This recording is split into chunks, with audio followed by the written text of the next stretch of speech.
북한이 지난달에 이어서 25일 만에 동해상에 탄도미사일을 발사했습니다. 앞서 김여정 북한 노동당 부부장은 최근에 무기 체계는 수출용이 아닌 남한을 겨냥한 것이라고 말했습니다. 오동훈 공수처장 후보자가 인사청문회에서 이른바 가족 찬스에 대해 국민 눈높이에 맞지 않았다고 사과했습니다. 다만 과거 배우자를 로펌 운전기사로 채용한 데 대해서는 해당 직무를 수행했다고 해명했습니다.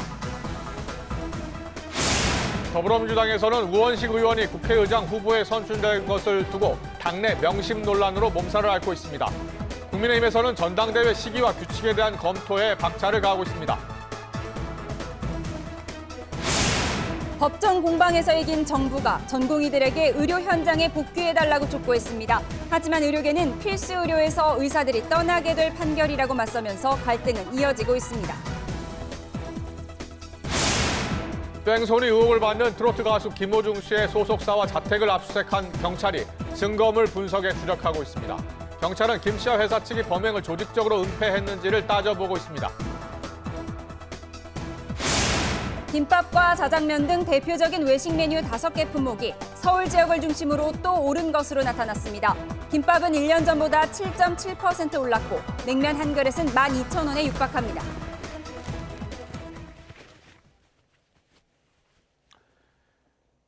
북한이 오늘 동해상으로 미상의 탄도미사일을 발사했습니다. 오늘 아침 김여정 노동당 부부장이 최근 생산하는 무기체계는 수출용이 아니라 남측을 겨냥한 것이라고 반박한 뒤에 도발에 나선 겁니다. 취재기자 연결해 알아봅니다. 김대근 기자. 네, 통일부입니다. 북한이 탄도미사일을 발사했는데요. 구체적인 내용이 나왔습니까? 네, 구체적인 재원에 대해서는 아직 조사 중입니다. 합동참모본부는 북한이 동해상으로 미상의 탄도미사일을 발사했다고 밝혔습니다. 아직 구체적인 미사일의 종류나 비행 거리 등 재원에 대해서는 알려지지 않은 상황입니다. 북한은 지난달 2일 신형 중장거리 고체연료 극초음속 미사일 화성포 16 나형의 시험 발사에 성공했다고 밝혔고요. 지난달 22일 단거리 탄도미사일인 600mm 초대형 방사포 발사를 감행했습니다. 이후 25일 만에 다시 도발에 나선 겁니다. 그 사이 북한은 240mm 신형 방사포탄을 시험 발사하는 등 재래식 무기의 성능을 과시해왔는데요. 특히 김정은 국무위원장은 방사포탄 시험 사격을 참관하고 방사포차를 직접 시운전하며 생산을 독려하기도 했습니다. 또 미사일 무기체계 생산 현황을 점검하는 등 연일 군수공장을 방문하는 모습에 러시아에 무기를 수출하기 위한 홍보 전략이라는 분석도 나왔습니다. 그러자 오늘 김여정 노동당 부부장이 담화를 내고 북한이 개발하고 있는 무기체계는 러시아 수출용이 아니라 남한을 겨냥한 거라고 말했습니다. 최근 북한이 공개한 방사포들과 미사일 등의 전술 무기들은 오직 한 가지 사명을 위해 빚어진 것이라며 서울이 허튼 공리를 하지 못하게 만드는 데 쓰이게 될 거라며 위협했는데요. 북한의 이런 주장이 북러 무기 거래에 대한 비판이 거센 가운데 조만간 북한을 방문할 것으로 보이는 푸틴 러시아 대통령의 부담을 덜어주기 위한 거 아니냐는 해석이 나오기도 했습니다. 북한은 또 오는 8월 진행될 한미연합훈련, 을지 자유의 방패, UFS에 핵 작전 연습이 포함된 것을 두고 재앙적인 후과에 대해 숙고해야 할 것이라고 위협하기도 했는데요. 이런 가운데 북한이 또다시 탄도미사일 도발을 감행하며 위협 수위를 높이고 나섰습니다. 자세한 재원에 대해서는 나오는 대로 다시 전해드리겠습니다. 지금까지 통일부에서 YTN 김대근입니다. 김여정 노동당 부부장의 담화에 대해 정부는 북한도 무기 거래가 불법 행위라는 것을 알고 있다는 것을 보여준다며 비판했습니다. 김인혜 통일부 부대변인은 오늘 정례 브리핑에서 북한과 러시아 사이의 무기 거래가 백일하에 드러났는데도 북한은 여전히 무기 거래를 부인하고 있다면서 이같이 밝혔습니다. 김 부대변인은 또 북한이 생산 중인 무기가 대남용이라고 위협한 데에 대해서도 정부는 어떠한 군사적 위협도 강력한 한미 동맹을 바탕으로 철저하게 준비하고 있다면서 북한은 상황을 오판하지 말라고 지적했습니다. 호주 정부가 북한이 우크라이나 전쟁을 위해서 러시아에 무기를 공급했다고 규탄하면서 이와 관련된 6개 단체에 금융 제재를 내렸습니다.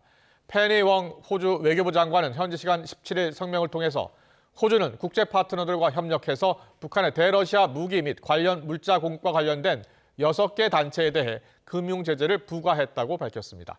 웡 장관은 이는 러시아의 불법적이고 부도덕한 전쟁에 물질적인 지원을 제공하는 이들은 그 대가를 치르게 될 것을 강조하는 것이라고 설명했습니다. 호주 정부가 공개한 제재 명단에 추가된 단체들은 모두 러시아에 주소지를 두고 있고 대부분 해운 업체입니다. 정부의 의대 증원 정책을 멈춰달라는 의료계의 집행정지 신청에 대해 법원이 연겁 후 정부의 손을 들어줬습니다. 정부는 내년 학년도부터 예정대로 의대 증원을 추진하는 등 의료개혁에 속도를 내기로 했습니다.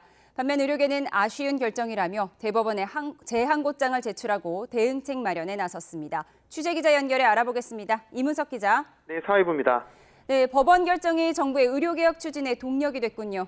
네, 정부는 어제 집행정지 신청 항고심 결과를 두고 사법부의 현명한 판단이었다며 환영했습니다. 앞서 서울고등법원은 필수 의료와 지역의료 위기 속에 교육받을 권리보다 의료개혁이라는 공공복리가 더 중요하다며 의대생의 집행정지 신청을 기각했습니다. 의대 교수와 전공의, 의대 준비생들의 신청은 자격 자체가 안 된다며 각하했습니다. 법원 결정으로 동력을 얻게 된 정부는 오늘 중앙재난안전대책본부 회의에서 의료개혁 추진에 자신감을 내비쳤습니다. 의료개혁 추진에 한층 더 박차를 가하겠습니다.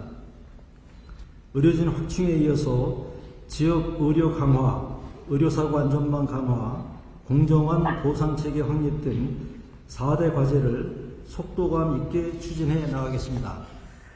대한의사협회 등 의료계는 기자회견 대신 보도자료를 통해 법원 결정에 대한 입장을 밝혔습니다. 정부의 의대 정원 증원이 공공복리를 위한 게 아니라 오히려 심각하게 위협할 거라며 아쉬움을 나타냈습니다. 또 법원이 의대 증원 정책으로 의대생에게 회복할 수 없는 긴급한 손해가 발생할 수 있다는 점을 인정했다며 이어 진행될 3개의 항고심 사건을 신속히 결정해달라고 촉구했습니다. 네, 의료계가 법원 결정에 불복해 재항고했는데요. 재항고가 내년 학년도 의대 입시에 영향을 줄 수 있을까요? 네, 말씀하신 대로 의료계는 오늘 오전 대법원에 집행정지 신청 재항고장을 제출했습니다. 기본적 절차에 들어가는 시간이 필요한 만큼 빨라야 7월이 돼야 결론이 날 거로 예상됐습니다. 정부는 수험생들에게 더는 혼란이 없도록 2025학년도 대입 절차를 조속히 마무리 짓겠다고 밝혔습니다. 한국대학교육협의회 심의를 거쳐 이달 말에 의대 모집 인원이 최종 확정되면 각 대학은 홈페이지에 모집 공고를 내게 되는데요. 한번 모집 공고가 나면 이를 되돌리기가 사실상 어렵습니다. 따라서 나중에 대법원 재항고심 등에서 다른 결과가 나오는 상황이 발생하더라도 내년 학년도 의대 모집 인원은 1,500명 안팎 증원이 유지될 거로 보입니다. 이런 가운데 정부는 100개 수련병원의 전임의 계약률이 70% 가까이 됐다며 병원을 떠났던 전임의들이 복귀한 영향으로 해석했습니다.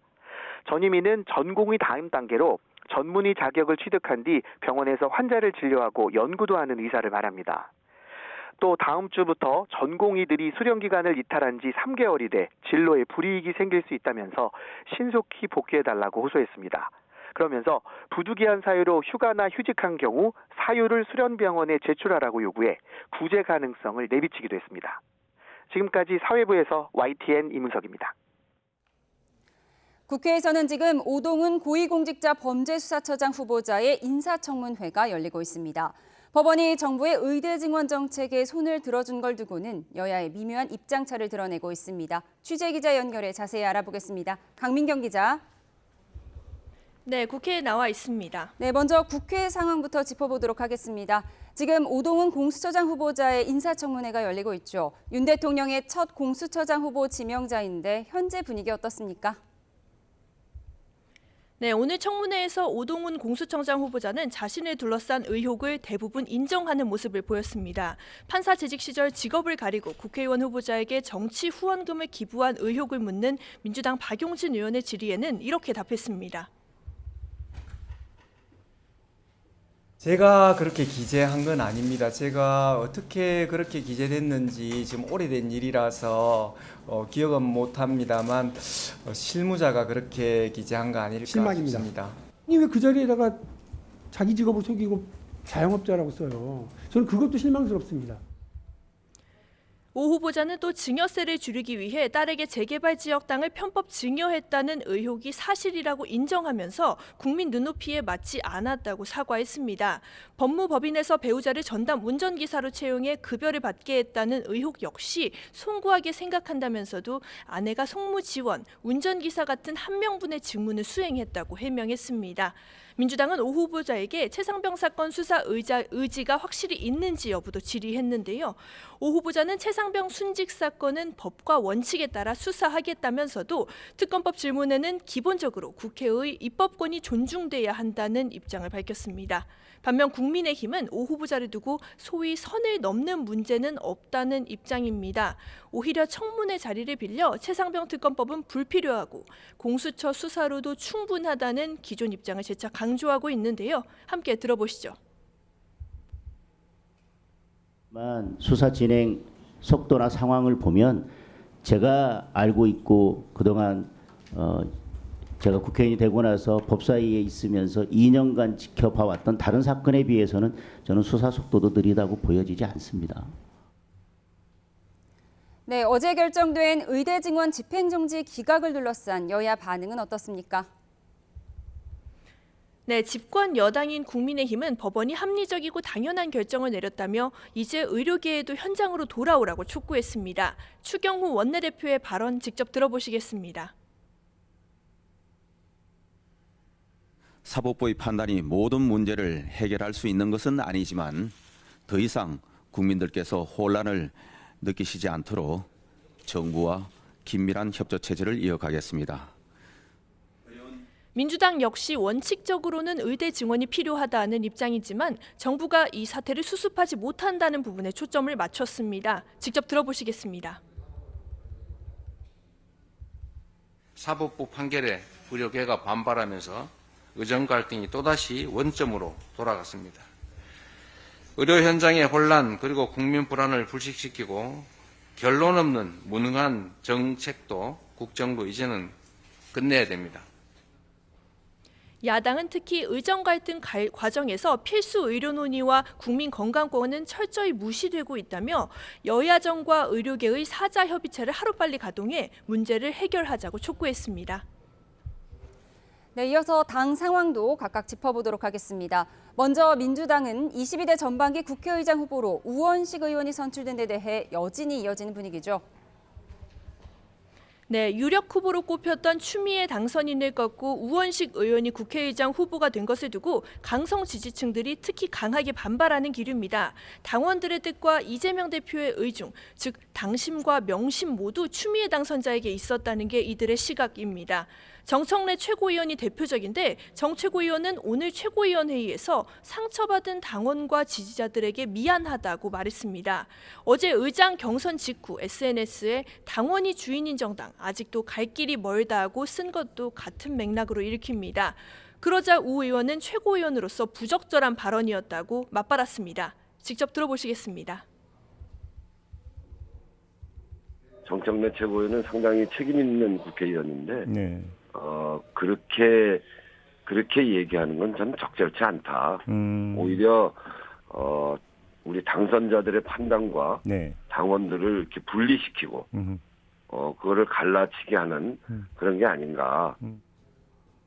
그러자 정 의원은 갈라치기 할 의도도 그런 마음도 없었다며 애당 충정만 있을 뿐이라고 SNS에 쓰며 수습에 나서긴 했습니다.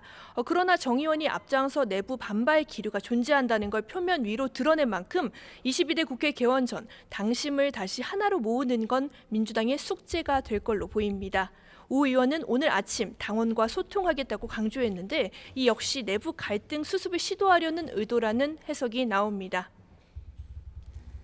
네, 이번엔 국민의힘 상황 짚어보겠습니다. 어제 국민의힘 수도권 초선 당선인들과 윤 대통령의 만찬이 있었는데 분위기 어땠습니까? 네, YTN이 접촉한 참석자들은 대체로 화기애애한 분위기였다고 평가했습니다. 한 참석자는 통화에서 윤 대통령이 당을 부하로 생각하지 않는다며 자유롭게 의견을 달라고 했고 이에 참석자들은 각 전문 분야에 대한 이야기를 털어놓았다고 전했습니다.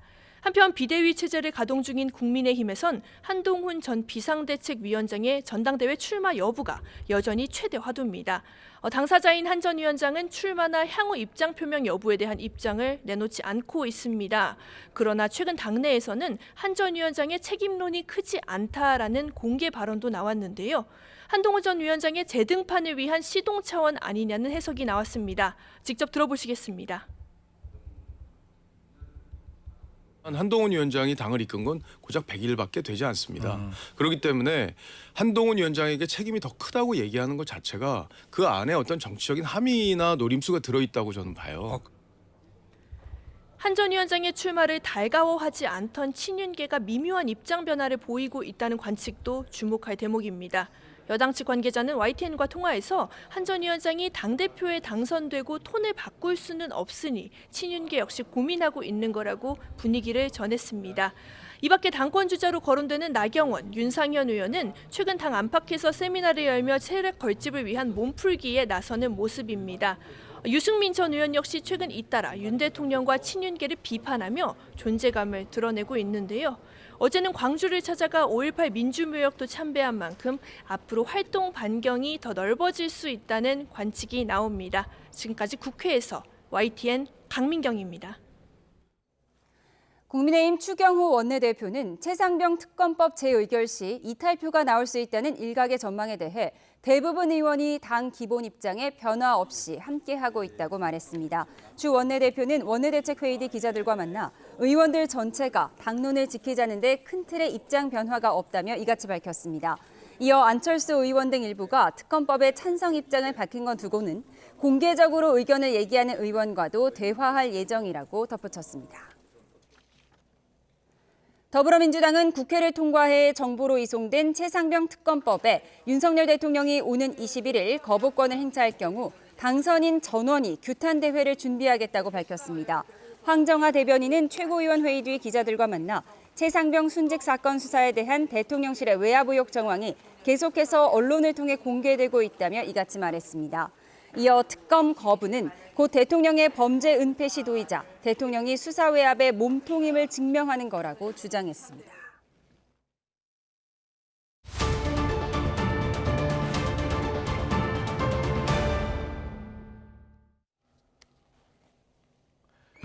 전날 추미애 후보를 누르고 선출된 민주당 우원식 국회의장 후보가 오늘은 서울시청에 있는 이태원 참사 분향소를 찾았습니다. 우원식 후보는 앞으로 국회는 국민에게 이로운가 이롭지 않은가가 운영의 잣대가 될 것이라고 강조했습니다. 하지만 추미애 후보를 지지했던 일부 민주당 강성 지지층의 반발은 오늘도 이어지고 있습니다. 모든 의원 투표는 기명 투표로 바꾸자. 보국혁신단으로 당적을 옮기겠다. 우원식 지지한 수박들 나가라. 이런 반발들이 나왔는데요. 우원식 후보는 특히 당원이 주인인 정당 아직 갈 길이 멀다라고 한 정청래 최고위원에 대해서 부적절한 갈라치기라면서 발끈했고 정청래 의원도 당원과 의원들의 간극을 메우려는 노력을 했을 뿐이라며 물러서지 않았습니다. 반면 여당에서는 민주당의 변화가 무섭다면서 경계하는 목소리가 나왔습니다. 윤상현 의원은 대선 승리를 위해서 중도층을 향한 민주당의 변화가 두렵다라고 했습니다. 정치권에서는 이번 민주당 국회의장 후보 경선 결과가 이재명 대표 연임론에 미칠 영향에도 주목하고 있는데요. 정치원은 오늘 정청래 최고위원과 우원식 의원의 발언을 듣고 시작하겠습니다. 정청래 최고위원은 상당히 책임 있는 국회의원인데 그렇게 얘기하는 건 저는 적절치 않다. 오히려 우리 당선자들의 판단과 당원들을 이렇게 분리시키고 그거를 갈라치게 하는 그런 게 아닌가. 그런 점에서 수석 최고위원으로서 아주 부적절한 발언을 했다 이렇게 생각합니다. 어제 국회의장 선거 결과로 많은 당원과 지지자들께서 실망하고 분노하고 있습니다. 상처받은 여러분들께 미안하고 미안합니다. 저의 말이 무슨 위로가 되겠습니까만 그래도 위로합니다. 네, 오늘의 정치권 이슈 짚어보는 정치온 시간입니다. 여성원 변호사 또 최재형 대통령 리더십 연구원장과 함께 깊이 있게 짚어보겠습니다. 어서 오십시오. 예, 안녕하세요. 네, 반갑습니다. 안녕하세요. 예. 자, 국회의장 이제 후보 경선이었는데요. 박수현 당선인의 어제 인터뷰 보니까 우원식 후보도 당선 발표 때 좀 놀란 표정이 있었다라고 이야기하던데 먼저 그 민주당 내 상황 좀 짚어볼게요. 지금 민주당이 우원식 후보가 경선에서 승리한 이후로 좀 후폭풍이 좀 불고 있는 것 같아요. 어떤 상황입니까? 지금 언론이나 민주당 내부에서는 한결같이 추미애가 될 것이다라고 예. 생각을 했습니다. 어차피 추미애다라는 이제 조국까지 나왔는데 의외로 우원식 의원이 된 겁니다. 말하자면 89대 80으로 해서 9표 예. 이상에서 과반수 이상으로 당선이 됐는데 예.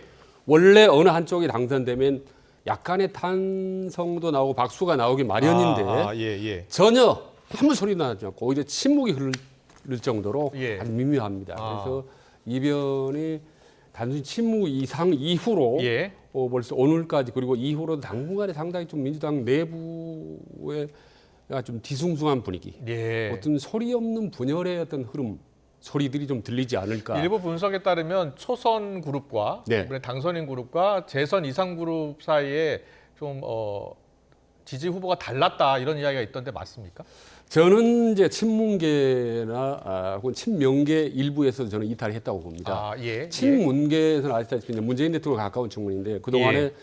추미애 의원이죠. 이제 의원 당선자가 예. 상당히 그동안에 문재인 대통령이 날카롭게 아주 세게 언론에 그동안에 공격해 왔습니다. 예, 이 부분에 대해서 상당히 문재인 대통령에 가까웠던 당내 친문계 의원들이 불편해 왔고 예.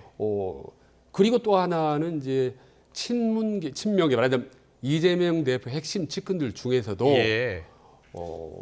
추미애 당선인의 어떤 개인적인 캐릭터, 스타일에 대해서 상당히 좀 불편해한 사람들이 있었습니다. 예. 이런 말을 쓸지 모르겠지만 일본말 언론에서는 이제 이런 말이 도코다이 스타일이라고 그러죠. 예. 혼자 이렇게 막 치고 나가는 스타일. 독불 장군 도코다이. 예. 일본의 도코다이 예. 스타일. 뭐 좋게 표현하면 수다르크 뭐 이렇게 표현합니다. 예. 이런 개인적인 스타일, 너무 치고 나가는 스타일에 대해서 개인적으로 상당히 불편한 마음을 갖고 있었던 사람들이 상당 부분이 아마 이탈표를 한 것 같습니다. 네, 알겠습니다. 여성원 변호사님, 여권에서도 예상치 못한 그 결과였던 것 같아요. 여권만 아니라 예. 정치에 관심이 조금이라도 있는 국민들도 그렇죠. 놀랐죠. 예. 그거는 제가 볼 때는 뭐 놀란 거는 다 마찬가지니까 예. 이게 왜 그랬냐? 저는 우리나라 정치의 화석화라고 봅니다. 이 정치가 딱 어떤 그 무늬가 찍히면 그걸로 계속 간다는 그런 정치 풍토가 지배하다 보니까 이재명 대표 거의 뭐 지금 뭐 황제란 말까지 나올 정도인데 그 이재명 대표가 명심이 향하는 게 바로 추미애 당선자인데 그걸 갖다가 지금 그리고 더불어민주당의 지금 절대 다수가 친명 아닙니까? 그리고 이재명 대표가 이런 걸 예상해서 저번에 뭐 비명 뭐 학살이니 뭐 친명 횡전이 그렇게 있지 않습니까? 이 정도로 당의 체질을 이재명 독주 체질로 바꿔놨는데 그게 안 통했다. 그러니까 어떻게 보면 우리 정치란 게 또 많은 분들이 정치는 생물이다 그러는데 우리는 지금은 생물은 없어지고 어떤 화석이 되고 있다. 그런 면에서 저는 우리나라 정치의 어떤 방향, 기류 이게 이번에 조금 바뀐 게 아닌가 그런 생각도 합니다. 여권에서는 좀 긴장하고 있다. 윤상현 의원은 중도층을 향한 민주당의 변화가 두렵다 이렇게 표현하던데요. 당연하죠. 왜냐하면 윤상현 의원은 지금 계속적으로 물론 본인이 당대표 지금 나갈 생각도 있지만 국민의힘의 어떤 이번 총선 참패로 인한 반성과 개혁을 강력하게 요구하고 있지 않습니까? 그런데 지금 뭐 누구는 뭐 조용한 평화라 그랬나요? 그 정도로 국민의힘은 움직이는 모습이 거의 안 보였다고요, 지금. 심지어 그 당대표 경선 룰 가지고도 저희들 볼 때는 당연히 그러니까 그 여론이 작용해야 되는데 그것도 되니 안 되니 친윤이 그냥 강력하게 이야기하고 있는데 근데 더불어민주당은 사실 이번에 대승했으면은 거의 이재명 대표의 이런 독주로 가도 누구도 의심 안 할 건데 거기에서 어떤 당심의 의원들의 어떤 생각이 다르구나. 이걸 보면 이게 지금 그 국민의힘은 뭐 지자체 선거라든가 다음 대선에서 중도파의 마음을 얻어야 되는데 오히려 더불어민주당이 중도층의 마음을 얻는데 더 적극적이 아니냐 여기서 겁이 나는 거죠. 그런데 지금 당 내에서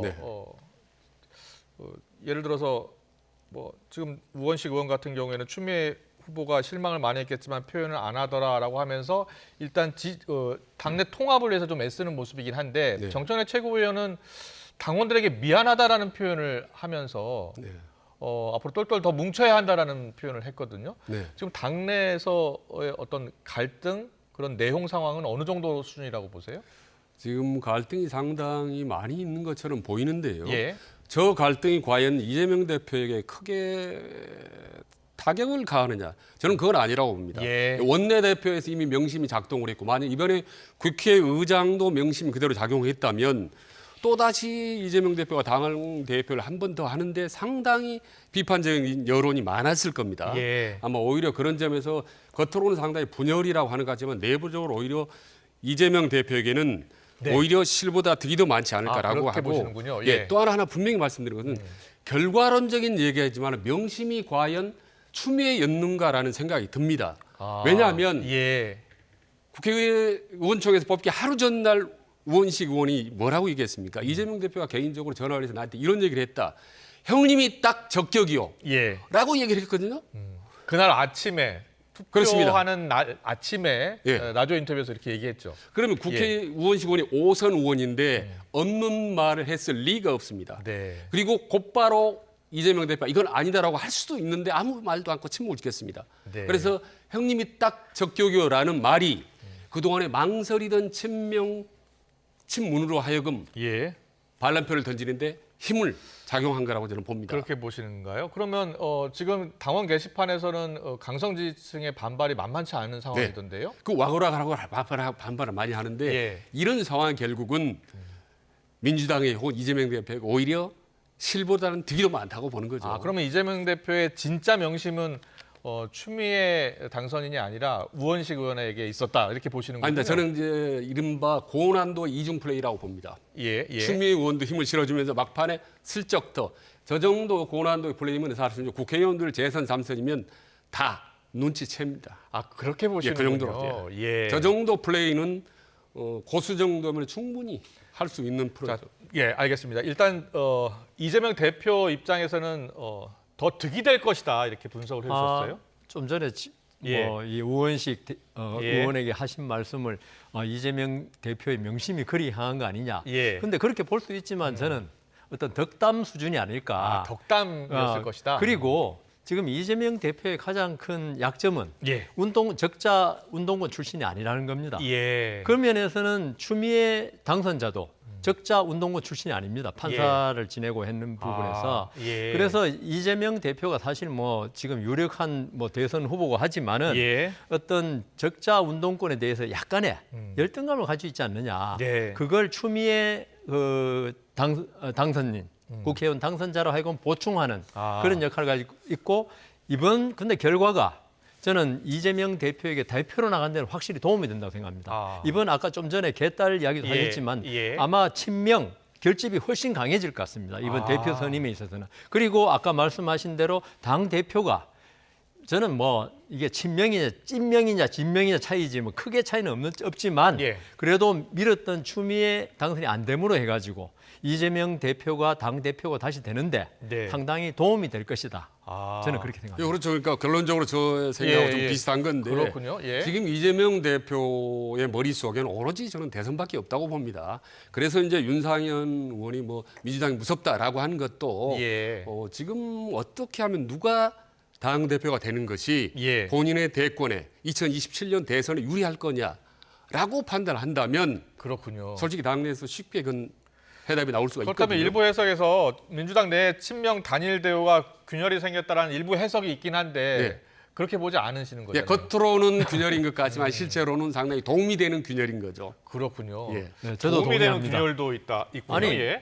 아니 약간의 그런 게 있어가지고 결집을 시키거나 아니면 외부에 이 건전한 정당의 모습을 보인다는 거 이거는 저는 도움이 된다고 보고 지금 우원식 후보 이제 국회의장 후보죠 된 거에 대해서 뭐 균열 이야기하는데 사실 우원식 지금 의원도 그렇게 비명 반명이라는 절대 볼 수 없기 때문에 이재명 대표를 도와주는 입장으로 국회의장 역할을 할 것이기 때문에 이재명 대표로서는 크게 뭐 문제는 없는 것 같습니다. 알겠습니다. 그럼 이재명 대표 뭐 연임론에 영향을 얼마나 미칠까 여부도 큰 관심이었는데 두 분 모두 큰 영향을 미치지 않을 것이다. 오히려 더 강화하고 도움이 될 것이다. 이렇게 저는 보시는 그렇게 거네요. 네, 그렇습니다. 생각이 알겠습니다. 잘 들었습니다.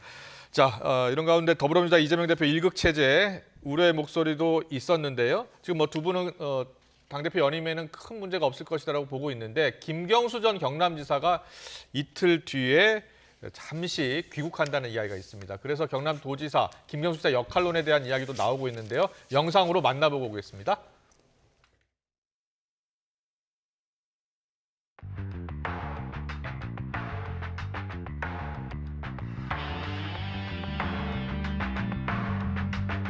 올해가 노무현 전 대통령 15주년 추도식이 있는 해입니다. 그러니까 당연히 들어오시는 거고요.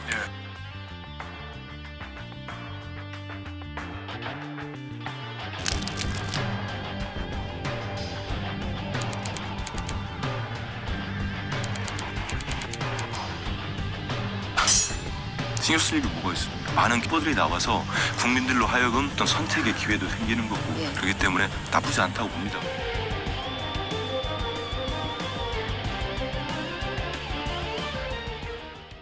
네, 김경수 전 지사가 이번 주 일요일 일시 귀국을 하는데요.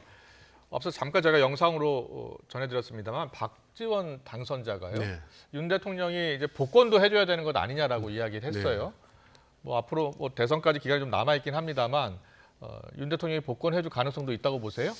일단 그 가능성이 있다고 봅니다. 왜냐하면 박지원 의원이 저렇게까지 얘기하는 건 나름대로 상당히 정보가 있을 거라고 보고 예를 들면 이번에 비서실장으로 거론됐던 사람이 양정철입니다. 친문 핵심. 그런 연장선상에서 어떤 통합의 어떤 전략적 차원에서 할 가능성이 있고 복권할 가능성이 있는데 특이하게 박지원 의원 같은 경우는 사실 오래전부터 그러니까 과거에 사면을 할 때부터 계속 선봉에서 주장을 했던 사람입니다. 그랬습니까? 여러 번. 예를 들면 2022년 7월 달에도 박지원 대통령이 김 교수를 뭐라 했냐면 훌륭한 지도자. 사면해야 된다 이렇게. 라고 해서 8.15 때 사면을 해야 되는데 그때 8.15는 안 됐지만 12월 달에 사면을 됐습니다. 그 박지원 대표 때 얘기하는 거예요? 그렇습니다.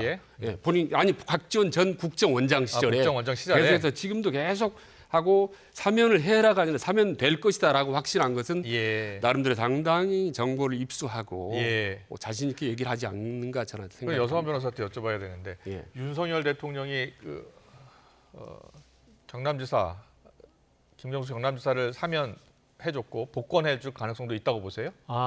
지금 아까 박지원 의원 비롯한 의원 아직 당선인인데 필요와 윤석열 대통령의 필요가 일치하는 부분이 있습니다. 어떻게요? 윤석열 대통령은 이번에 그 총선 참패하고 나서 가장 많은 비난을 들었던 게 불통 대통령이었습니다. 야권과의 협치가 부족하다. 그런데 김경수 전 지사를 사면해 줌으로써 그런 부분에 대한 국민들의 인식을 좀 전환시킬 수 있다. 그 부분에서 윤석열 대통령을 충분히 할 만하고요. 그다음 야권의 원로 그룹, 특히나 비명 반명은 더 필요하죠. 왜냐하면 지금 비명 반명이 이재명 1극 체제에 어떤 힘을 못 쓰는 게 구심점이 없어서 그렇거든요. 그런데 지금 뭐 조국 당 대표도 역시 지금 사법 리스크로 좀 힘들고 그렇다면 야권 나중에 대선 주자로서는 이재명 대표와 이렇게 비슷한 급으로 갈 사람은 김경수 전 지사밖에 없습니다. 그런데 비명 반명에게 김경수 지사를 복권시켜가지고 일거의 대선 후보로 나선다면은 비명 반명도 자기들의 여지가 이 생활의 여지가 있고 그렇기 때문에 이 양쪽의 이해가 일치하지 않는가? 아니 그냥 결과가 일치하는 거예요. 속내는 전부 다른데 결과는 같을 수 있다. 그래서 복권 가능성인데 시기가 문제겠죠. 그렇군요. 윤석열 대통령과 김경수 전 지사가 그 어떤 교집합이 있습니까? 같이 뭐 문정부 때 물론 검찰총장을 지냈지만요. 윤석열 대통령이요. 김경수 지사하고 좀 관계가 어떻습니까? 특별한 인과관계는 없는데 이제 문재인 대통령하고 많은 연결이 되는 거죠, 사실은. 그렇군요. 그래서 지금 보면요, 아까 조금 전에 이제 여상훈 변호사님이 상당히 중요한 포인트를 말씀하셨는데 앞으로 전국과 관련해서 지금 대한민국 세상에는 일단 야권에서는 친명계 세상이 친명계 일극천하가 있는 것 같지 않습니까? 그건 눈에 딱 보이고 언론에 많이 나오지만 보이지 않는 또 다른 세상이 하나 있습니다. 그게 이제 친문계 세상이 또 있는데 친문계를 만들고 있는 보이지 않는 세상 그 세 사람이 있습니다. 문재인 대통령이고 그다음에 조국이고 김경수 세 사람입니다. 이 세 사람이 똘똘 뭉치고 다시 정치적으로 사면복권에서 활동을 해서 연대할 경우에는 이재명 대표는 상당히 견제할 수밖에 없죠. 그래서 이재명 있군요. 대표와 문재인 대표와는 결이 다릅니다. 이 세 사람은 아주 형제 이상으로 가까운 문재인 조국, 문재인 전 김경수. 대통령하고 다시 한번 말씀해 주세요. 그러니까 문재인 대통령이 이재명 대표와도 가까웠지 않습니까? 근데 그것과는 비교할 수 없을 정도로 훨씬 더 깊숙하게 심리적 교감을 나누고 있는 사람이 바로 조국과 김경수라는 거죠. 거기다가 하나 이제 군부를 열심히 떼고 있는 하나 플러스 한 사람 더 추가한다면 박지원 대표를 아주 얘기할 수 있는 거죠. 박지원 대표하고는 어떻게 연결이 되나요? 계속적으로 지속적으로 문재인 정부에서 생각지도 않았던 국정원장을 했지 않습니까? 그렇죠. 그리고 지금 아시다시피 친명계에서는 박지원 대표를 그렇게 인정을 해주지 않지 않습니까? 어차피 비명계입니다. 그렇다면 비명계의 거대한 또 다른 보이지 않는 하나의 세상을 만들 수가 있는 거죠. 김경수가 복권하면. 그렇군요. 그러면 정말 명실상부한 비명계의 친문계에 그렇다면 구심점이 생기는 거고 체계가 갖춰주는 거죠. 그래서 만약에 기대했던 대로 이재명 대표 만약에 어떤 사법 리스크가 다시 터지거나 문제가 생긴다면 그야말로 친문계의 세상이 다시 올 수 있다라고 보는 거죠. 그렇군요. 그렇다면 국민의힘 그 윤석열 대통령 입장에서 사면을 만약에 김경수 전 지사를 사면을 해주면요, 야권은 이제 복권을 해주면은요, 이재명 대표와 같이 이제 대선 주자 같은 주자로 경선을 치를 수도 있고요. 그렇죠. 그러면 야권의 어떤 경선이 더욱더 치열해지고 국민적 관심을 더 받지 않을까요? 그럼요. 뭐 여러 가지로 야권에서는 이재명 대표 본인에게는 김경수 전 지사의 복권이 그렇게 달갑지 않겠지만 야권 전체로 볼 때는 김경수 전 지사의 복권은 참 그 바람직한 거고요. 그다음 만일에 아까 말씀하신 이재명 대표의 사법 리스크 그게 현실화돼 버리면은 갑자기 이제 김경수 전 지사가 나타나지 않을 경우는 혼란에 빠질 수 있습니다.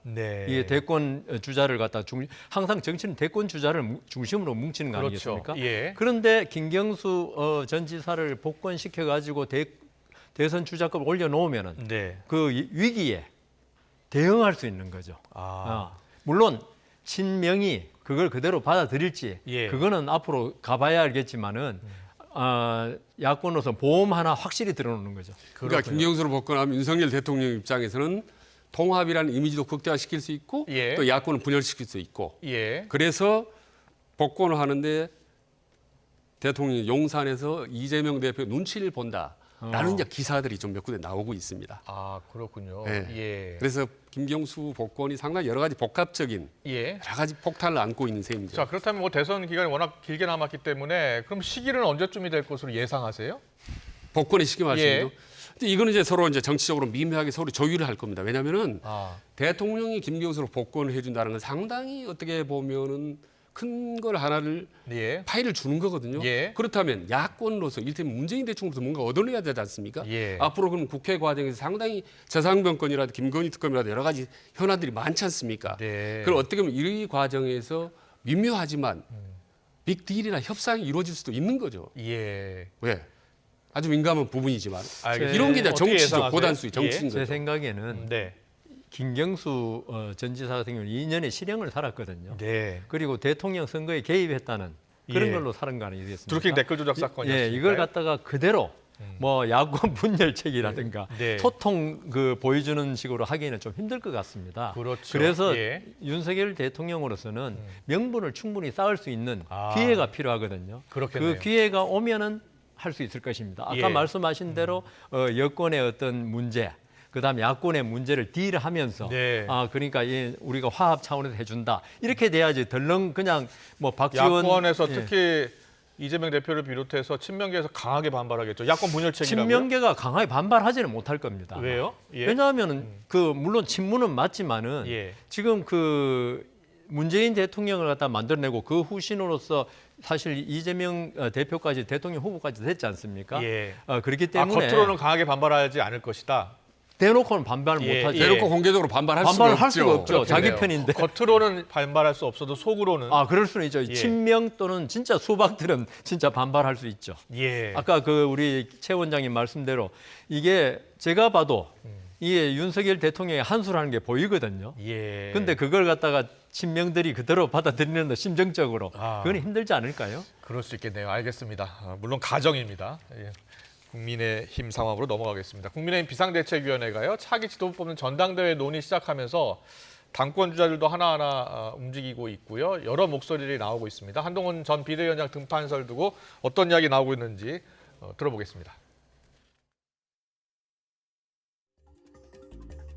정말 당을 위해서 희생할 의지가 있으시면 나오셔가지고 당대표 출마하셔서 백가쟁명식으로 당의 개혁에 대해서 토론하는 장을 만들어보자. 지금으로선 한동훈 확실한 흥행 카드 아닙니까? 누구 나오라 하지 말라. 이건 민주주의가 아니잖아요. 한동훈 위원장께서 출마를 하신다라고 하면 그대로 또 당으로서는 보다 많은 인재가 같이 당을 위해서 노력하게 되는 것이기 때문에 긍정적인 측면이 있는 것이 아니냐 이렇게 생각하고 있습니다. 국민의힘은 지금 총선 백서 지금 만들고 있고요. 조정훈 총선 백서 특별위원장이 이 한동훈은 확실한 흥행 카드다 이렇게 이야기했는데 동의하세요? 당연하죠. 예.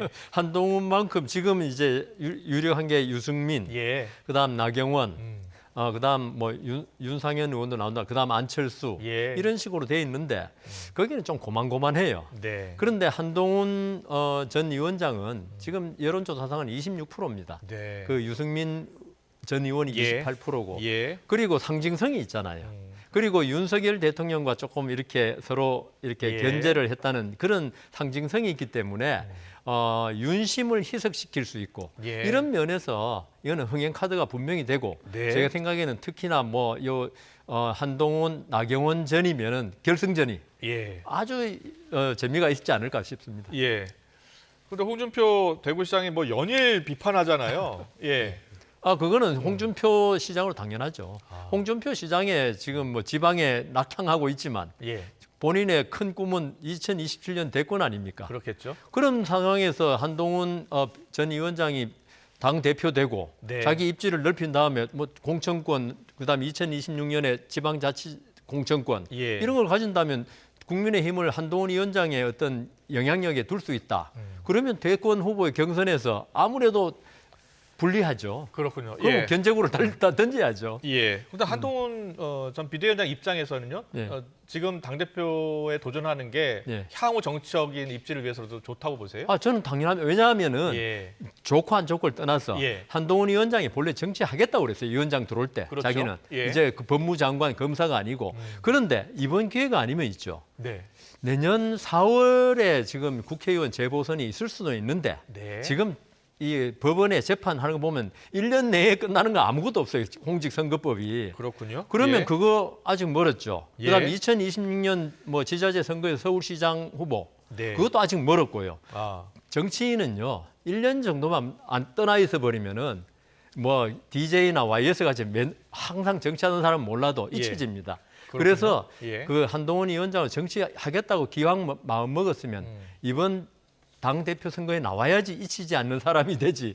이번에 안 나오면 기회가 좀 많이 멀어져 버려요. 그렇군요. 그런데 국민의힘 내에서 홍준표 시장도 그렇습니다만 책임지고 물러났는데 또 나오는 게 말이 되느냐라면서 반대하는 의원들, 안철수 의원이 대표적이고요.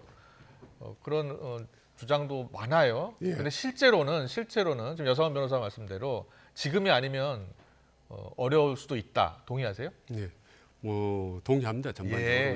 그리고 흥행 효과도 클 거고 전적으로 동의하고요. 그리고 그러니까 홍준표 의원이 이제 총선 말아먹은 애라고 좀 세게 표현하고 안철수 의원도 좀 한동훈은 자숙하라라고 얘기했는데 그분들의 말은 일단 일리가 있다고 봅니다. 왜냐하면 차기 대권 경쟁 주자이기 때문에 당연히 견제하는 발언을 할 수가 있죠. 그럼에도 불구하고 한동훈이가 출마해서 전체적으로 출마를 한다. 예를 들면 당권대회에서 한동훈 그리고 유승민, 안철수, 나경원, 윤상현 이런 국민의힘의 간판사들이 한판 붙으면 이거 역대급 흥행이 일어날 수 있고 컨벤션 효과가 일어날 수 있고 결국은 윤석열 대통령이 상당히 어떤 국정에 반전할 수 있는데 저는 크게 도움이 될 수 있다고 봐요. 근데 만약에 이거를 인위적으로 과거처럼 작동을 하려 윤심이 작동을 한다. 라고 할 경우 그 파란은 엄청나게 크죠. 왜냐하면요. 만약에 7월, 8월 달에 누가 당이 되지 않습니까? 당권 주자가. 네. 당권 주자가 되지 않는 사람이, 떨어지는 사람이 비윤일 경우 국회 표결 때 사실 반란표를 할 수 있습니다. 예. 그래서 제가 7, 8월 전당대회가 대단히 중요하다. 윤심이 작동하면 큰일 난다. 예. 그렇게 보시는군요. 이탈표가 생기는 겁니다. 표가 이탈이. 그다음부터는 표가 어디로 튈지 모릅니다. 그렇기 때문에 이번은 윤석열 대통령 스스로 네. 국정 집권 후반기를 안정적으로 가고 네. 지지율도 높이고 국정을 좀 쇄신하려면 네. 윤심을 절대 작동시키지 않아야 되는 거죠. 지난 김기현 대표 체제 들어설 때는 윤심이 크게 작용했잖아요. 작용했죠. 벌써. 예. 지금 제가 지난번에도 나열했지 않습니까?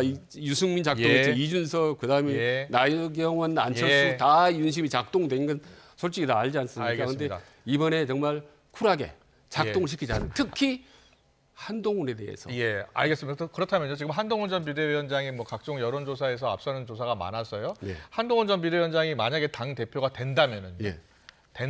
윤석열 대통령이 또 새로운 관계를 설정해야 되잖아요. 네. 어떤 관계가 될 것 같아요? 저는 오히려 지금 윤석열 대통령 상당히 부담될 거라고 생각하지만 오히려 전혀 그렇지 않을 수도 있다고 봅니다. 그래요? 예, 충분히 역할 분담을 할 수 있다고 보는 거죠. 예. 서로 이미 올해 20년 전부터 깊은 관계가 있었기 때문에 지금 몇 가지 오해 내지는 어떤 불협화음이 있지만 이 부분은 두 사람이 충분히 해소할 수 있다고 봅니다. 그래요? 그 부분만 해소할 수 있다면 엄청나게 크게 도움이 되는 거고 또 하나는 제일 중요한 건 김건희 특검이나 최상분 특검에 관해서 상당히 좀 생각이 다르지 않습니까? 한동훈 의원 지금 비대위원장이 다른 목소리를 냈지 않습니까? 그렇죠? 그런데 결과적으로 그게 다 맞아 떨어졌지 않습니까? 많이 했었습니다. 결과적으로 나중에 윤석열 대통령이 다 그렇게 한동훈이 주장했던 대로 했지 않습니까? 결국. 그래서 당대표가 한동훈이 때문에 한동훈의 의견을 상당히 좀 경청을 한다면 그래서 역할 분담을 한다면 오히려 많은 정치적인 부담을 한동훈이 또 안 줄 수 있고 본인은 오히려 경계선을 긋고 오히려 국정에만 충실해서 더 오히려 플러스 효과가 더 많다고 보는 거죠. 알겠습니다. 두 가지 한번 여쭤볼게요. 여 변호사님, 한동훈 전 비대위원장이 만약에 당대표가 된다면 윤석열 대통령의 관계 설정 아주 어렵다고 보이죠. 그래서 저는 견제와 균형. 그 대통령에 대해서 안 들을 말을 그러니까 거부할 건 거부하고 협조할 건 협조한다 이런 자세를 보여야지. 그 윤석열 대통령이 아까 22년직이라고 그러시는데 그렇다고 해서 정치는 사실 부자 간에도 권력을 못 나눈다고 그러지 않습니까? 그러니까요. 이런 경우에 윤석열 대통령 말을 해서 한동훈 위원장 당 대표가 된다면 말을 듣는 즉시 둘 다 망합니다. 그래서 저는 순망치안이라고 그러지 않습니까? 그런 관계가 돼야 된다. 그렇군요. 그리고 또 한 가지, 그 당대표 이후, 전당대회 이후 친윤 비윤 간에 이제 경쟁이 되고, 그래서 만약에 친윤 후보가 당대표가 될 경우에 그렇다면 비윤 후보들이 나중에 국회에서 여러 가지 뭐 특검법 투표가 있을 때 이탈할 수 있는 표가 나올 수 있다 이렇게 보거든요. 어떻게 보세요? 이탈할 수 있는 표가 분명히 있을 수 있죠. 근데 사안에 따라 다를 거고요. 그거는 윤석열 대통령의 몫입니다. 그 비윤 이런 분들을 어떻게 설득시킬 수 있는가 이 문제고. 근데 비윤도 마음에 안 든다고 우리 그 박근혜 대통령 탄핵처럼 그렇게 했다가 이게 한 망한 걸 봤기 때문에 그렇게 그냥 쉽게 마음에 안 든다고 넘어간다는 거 이거는 그렇지 않을 것 같습니다. 알겠습니다. 한동훈 전 비대위원장이 각종 이제 여론조사에 보면 여당 그 대선 후보 이제 1위 조사가 많잖아요. 근데 당 대표가 되면 1년 6개월 정도 있다 물러나야 되잖아요. 그렇죠? 당원 당규 때문에. 1년 6개월 전에. 그러니까 당원 당규. 그래서 결국은 내년 하반기 때는 이제 결국 물러나야 되는 거잖아요. 그러면 27년 3월 9일이니까. 그러니까요. 그렇게 되면은 결국은 대선 행보까지는 당대표 되는 게 그렇게 좋지 않을 수 있다라고 보는 분도 있던데요. 한동훈 전 위원장이 정치를 계속 해오고 이번 뭐 선거에 크게 이겼다거나 그다음 뭐 당에 가서 큰 역할을 이렇게 맡고 해서 맡는다면 모르는데 한동훈 전 위원장은 지금 정치를 경력이 너무 짧습니다. 그렇기 때문에 이번에 당대표를 맡지 않으면 대권도 조금 힘듭니다.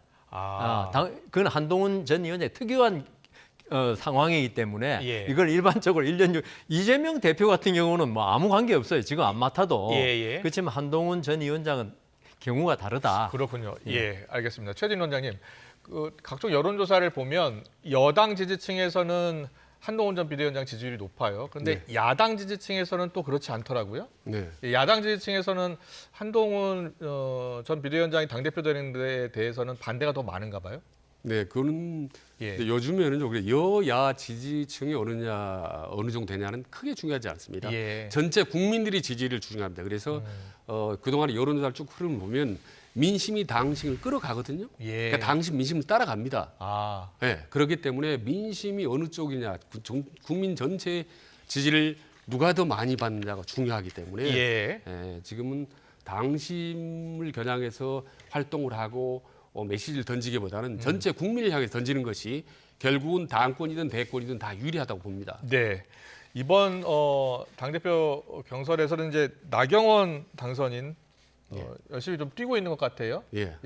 작년에 당대표 되고 싶었는데 결국은 출마하지 못했잖아요. 네, 그렇습니다. 이번에는 어떨 것 같아요? 상당히 그게 마음에 맺혔을 것 같고 지금 최근 들어 여론조사를 보면은 출마를 할 것 같습니다. 그래요? 본인이 이미 주요 메인 정책 아젠다로 뭐 저출산, 뭐 거거리나 해결사가 되겠다 뭐 이런 식으로 나오는 거 보니까 그러니까 정책적인 당 대표론을 이미 상당 부분 내세우고 있기 때문에 내세우고 있고 그리고 안철수 같은 경우도 이제 뭐 의료 분쟁 해결사, 그래서 다시 또 자기 뭐 혁신적인 대안의 당 대표 이렇게 내세우고 있거든요. 그래서 후보들이 나오면 상당히 쟁쟁하고 한동훈이 장담할 수가 없습니다. 그렇군요. 지금 지지율은 높지만은 또 뭐 연대가 이루어지고 하고 있기 때문에 절대 만만치 않습니다. 지금 당 대선을 몇 번 나왔던 안철수 대표. 하면 유승민 전 의원이 앞서는 결과도 나타나고 있고. 그렇습니다. 그런데 지금 당 대통령 선거를 지금 몇 번 나갔던 안철수가 나갈 경우 만만치 않은 거고 나경원 역시 마찬가지이기 때문에 지금 여론조사가 한동훈이 높기는 하지만 전혀 저는 아직까지는 예상할 수 없다고 보는 겁니다. 그렇게 보시는 거예요? 여상원 변호사도 그렇게 보세요? 결국 경선 누리겠죠. 그 한동훈 전 위원장은 당신보다는 여론에 더 지지를 많이 받고 있는 것 같거든요. 그렇게 보시는군요. 그래서 이 앞으로 그 경선 룰이 어떻게 되느냐에 따라서 한동훈 전 위원장의 어떤 유불리가 결정되고 경선 룰은 지금 당원 투표 100%잖아요. 그러니까 그걸 여론을 얼마나 반영하고 바꿀 것이냐. 그게 이제 지금 수도권 의원들이라든가 거기서는 강력히 요구하고 있고요. 이 당심만으로 하면은 아무래도 친윤 쪽이 미는 사람이라든가 그게 유리하니까 그 한동훈 위원장이라든가 유승민 의원, 전 의원 다 이런 분들은 여론을 더 반영하기를 바라겠죠. 작년에 국민의힘 당대표 경선 때 보면 김기현 대표가 그 당시 때 국민 여론조사는 높게 나타나지 않았거든요. 그런데 당심 100%가 되면서 당대표된 거 아닙니까? 맞습니다. 그렇군요.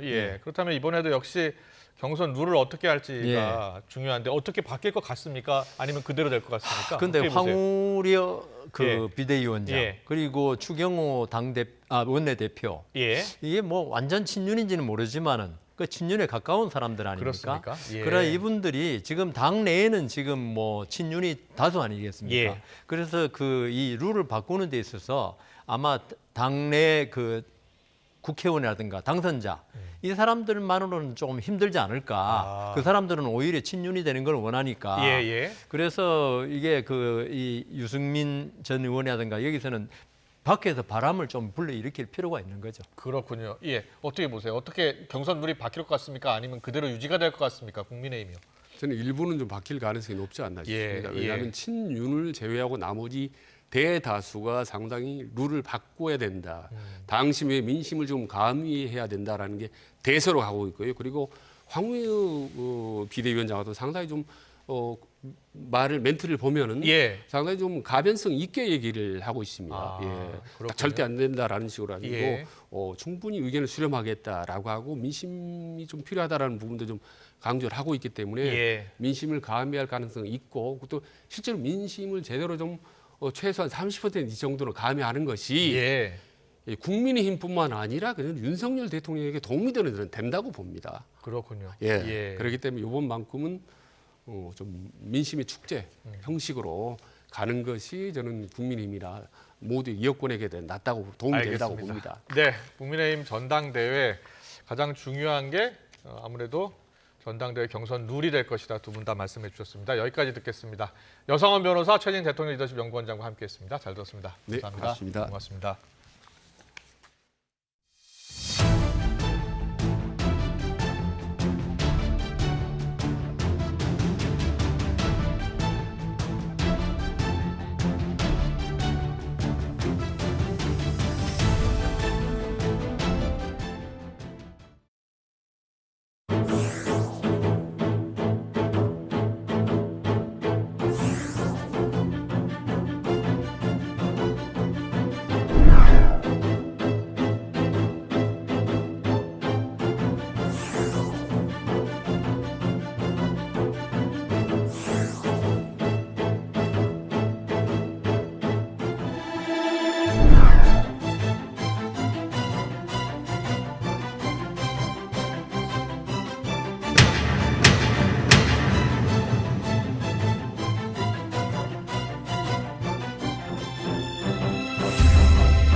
네, 가수 김호중 씨의 뺑소니 은폐 의혹이 연일 커지고 있는 가운데 경찰이 어제 김 씨의 집과 소속사를 압수수색했습니다.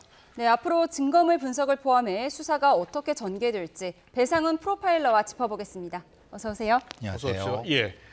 이 김호중 씨의 집 자택 압수수색했는데 교통사고 사건이잖아요. 뺑소니 사건입니다. 이 압수수색까지 하는 경우는 흔치 않잖아요.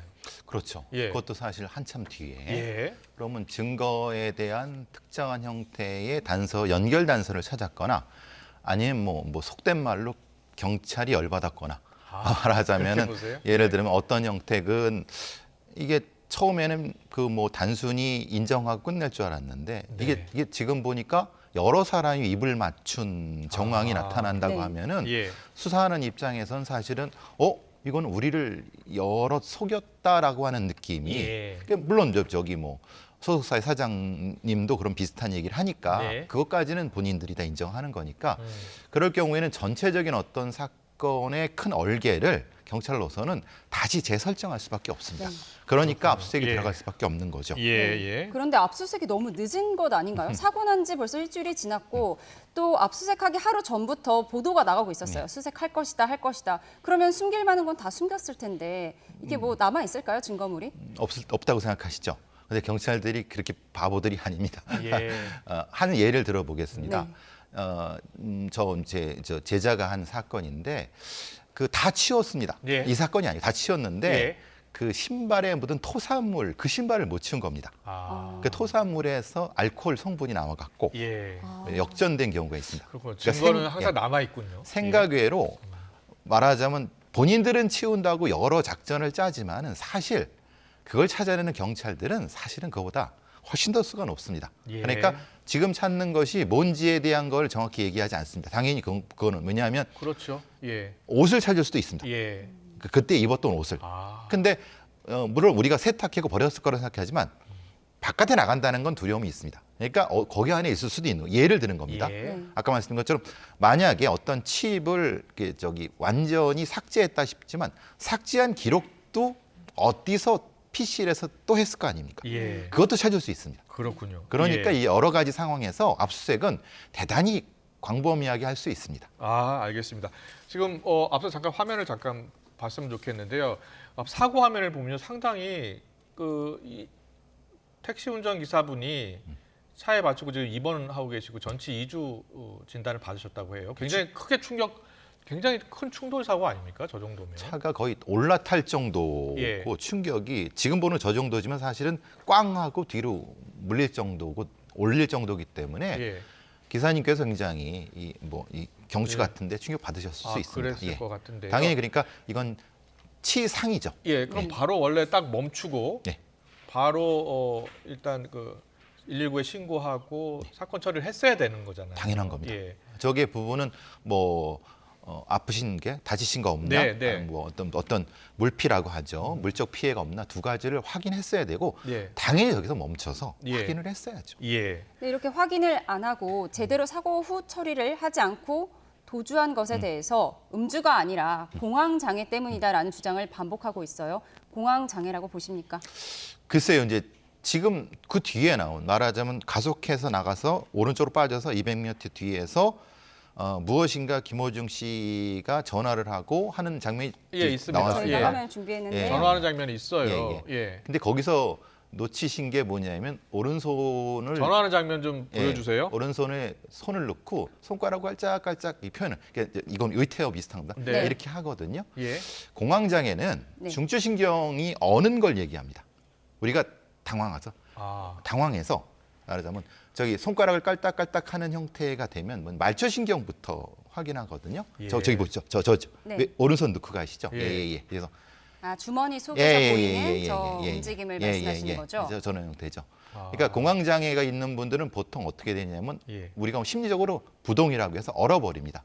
꼼짝도 못하고 막 벌벌 떠는 경우도 있고 그냥 팍 얼어버립니다. 그렇군요. 그럼 저렇게 여유롭게 전화하는 모습은 아니군요. 그러니까 이제 공황장애와 음주 후의 상황이 사실은 정반대는 아닌데 상황적으로는 반대일 수 있습니다. 뭐냐면 술을 보통 음주를 하시면은 이제 말초신경부터 알코올이 퍼지기 때문에 바깥쪽에서 풀립니다. 예. 그러니까 이걸 이제 움직이고 우리가 혀도 풀리고 손도 풀리지 않습니까? 네, 네. 그래서 이제 이 어떤 행동 패턴이 여타 나타나는 거고 예. 공황장애 행동 패턴은 제가 보기엔 저건 아닌 것 같습니다. 저런 형태는 아닌 것 같습니다. 그렇군요. 예. 그 메모리 칩이 지금 핵심이잖아요. 예. 근데 메모리 칩을 지금 이제 없앴는지 또 누가 시켰는지 지시에 따라서 이제 사법적 판단은 달라질 텐데 일단 어떻게 보고 계세요? 예. 그러니까 자기 부재의 원리가 있습니다. 자기 부재의 원리는 내가 어떤 범죄를 저질렀어도 나는 범죄를 안 저질러고 거짓말을 하는 것이 죄가 되지 않습니다.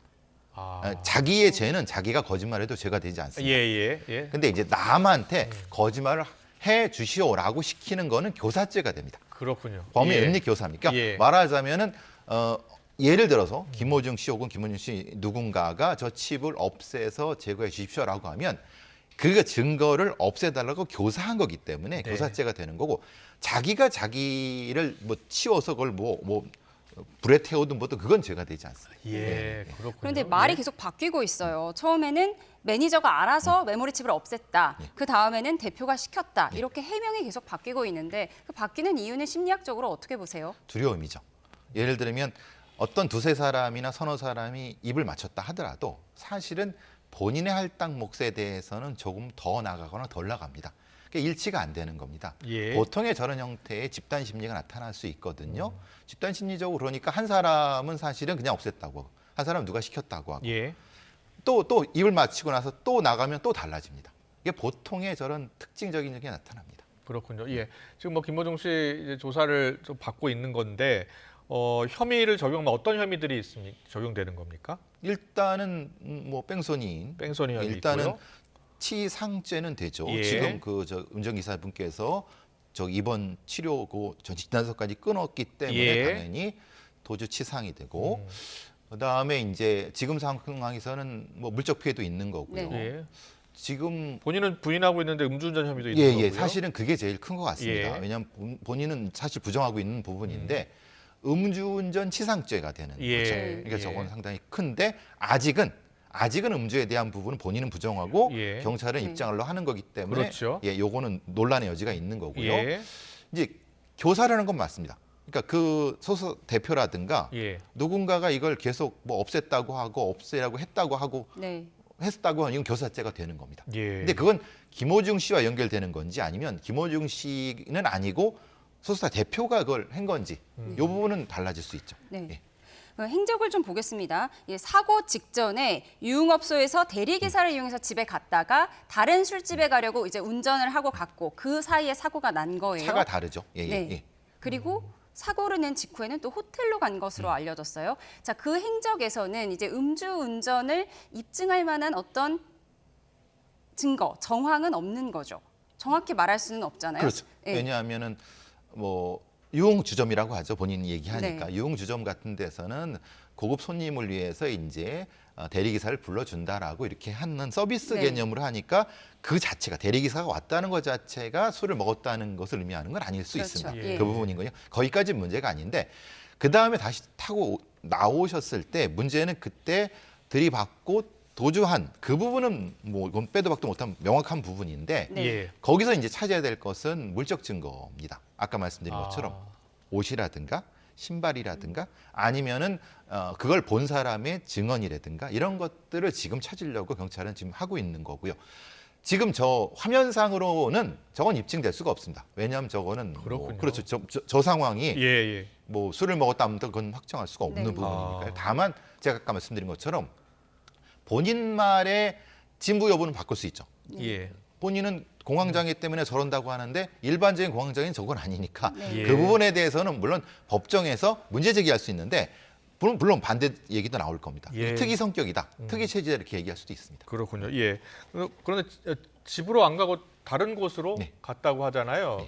호텔로 갔던가요? 그럼 왜 이유가 뭘까요? 왜냐하면 보통의 그 증거를 그렇게 한번 추정을 할 때, 예. 네. 추정을 할 때 집에서는 일상 물건과 일상 생활 패턴이 나타나기 때문에 예. 뭘 치워야 될지 모릅니다. 그러니까 그것과 없는 백지 상태의 다른 곳으로 이동해서 예. 하는 것이 일반적이고 또 이제 나오는 얘기는 그거죠.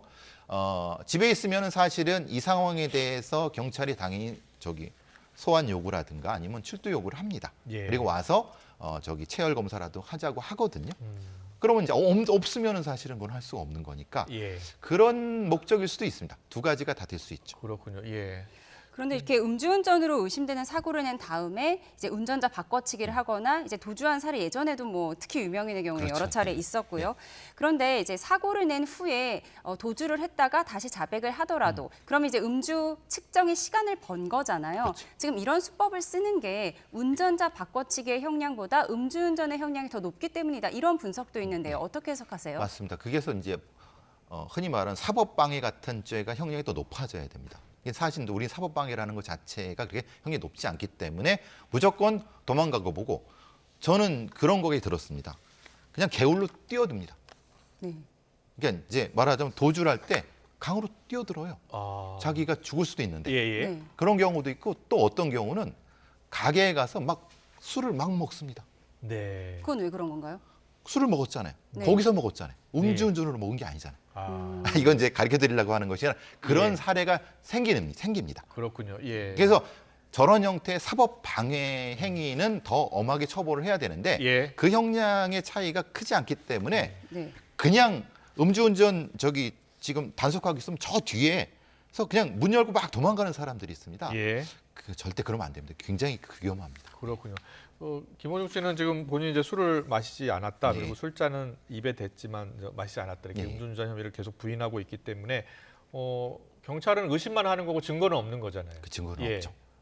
보통은 이제 어떻게 이 사건 처리를 하게 됩니까? 근데 문제는 이제 여러 정황상 음주했을 가능성이 상당히 높기 때문에 그걸 입증하기 위해서 지금 그러니까 다른 부분은 사실은 본인들이 다 인정하기 때문에 사실은 입증에 큰 어려움이 없습니다. 왜냐하면 교사를 했고 사실은 이 부분인데 음주 부분은 그 당시에 그 현장에 있던 술자리에 있던 사람의 진술을 일단 듣는 부분, 그 다음에 아까 말씀드린 것처럼 그 옷이라든가 신발에 남아있는 증거를 찾는 부분 그런 것들과 아울러 갖고 이런 부분이 있을 수 있습니다. 저 파일 같은 것이 있을 수 있습니다. 그러니까 통화하셨지 않습니까? 그 파일에 자기가 이제 음주했다 이런 얘기 했을 수 있거든요. 근데 그 부분이 간접 증거지만 상당히 유력한 증거가 될 수 있죠. 그렇군요. 그런데 이번 사고 이후에 팬들의 반응은 여론과는 조금 온도 차이가 있습니다. 얼마나 힘들면 그랬겠냐, 이해한다, 우리는 응원한다 이런 댓글들이 달리고 있는데 이런 상황이 아티스트에게 착각을 일으킬 수 있다 이런 분석도 있어요. 어떻게 보십니까? 일종의 자기만의 윤리, 불법을 방조할 수 있는 거 아닙니까? 힘드니까 불법을 해도 된다. 그거 안 되죠. 근데 위로라고 하면서 저렇게 하는 일종의 소위 말하는 강성 팬덤 부분이기 때문에 근데 심리적으로는 그 사람들의 어떤 강력한 보호막이 필요할 수도 있죠. 특히 이제 일종의 스토리가 있는 아티스트들은 저런 형태가 많이 나타나는 것 같습니다. 근데 결국에는 사실은 그 아티스트를 망치는 거 아닐까요? 왜냐하면 지금 봐주면은 다음에는 또 더 비슷한 형태라면 그때는 사실 되돌릴 수 없지 않을까요? 네, 알겠습니다. 오늘 합시 여기까지 듣겠습니다. 배상훈 프로파일러와 함께 짚어봤습니다. 잘 들었습니다. 고맙습니다.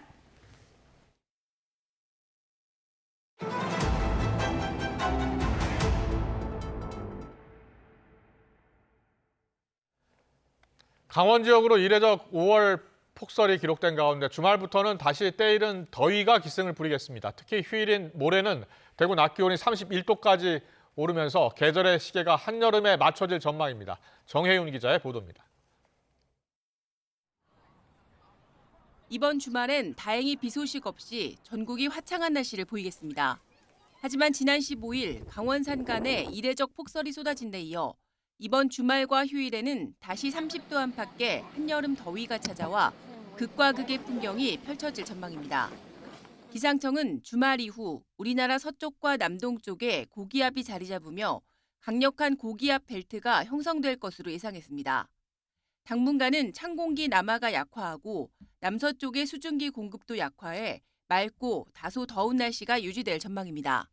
동서로 고기압이 위치를 하기 때문에 당분간은 맑은 날씨가 예상되고 기온은 평년보다 1에서 5도 정도 높을 것으로 예상하고 있고 일교차가 큰 점.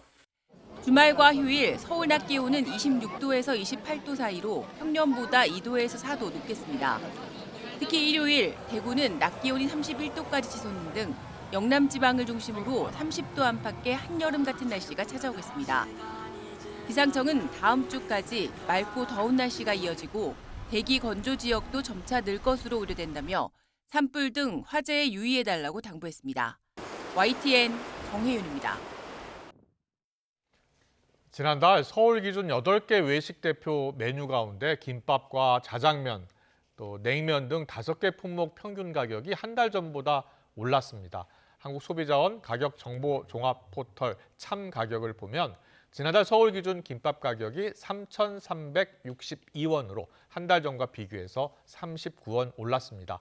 냉면은 한 그릇에 11,692원으로 오르면서 12,000원을 눈앞에 뒀고 김치찌개 백반 가격은 8,115원으로 77원 올랐습니다.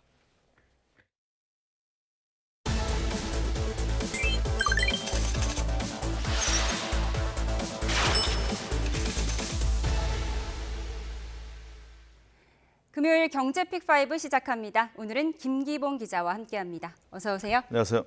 네, 첫 번째 키워드 먼저 보고 시작하겠습니다. 화면 주시죠.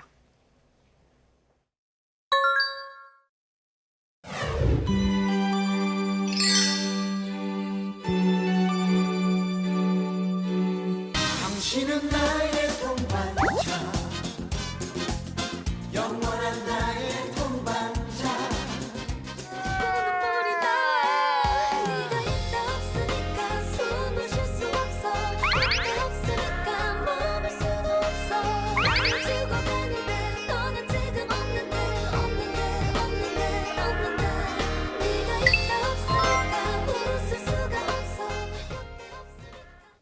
네, 돈 준다더니 뒤통수. 네. 홀인원 멤버십이 뭐길래.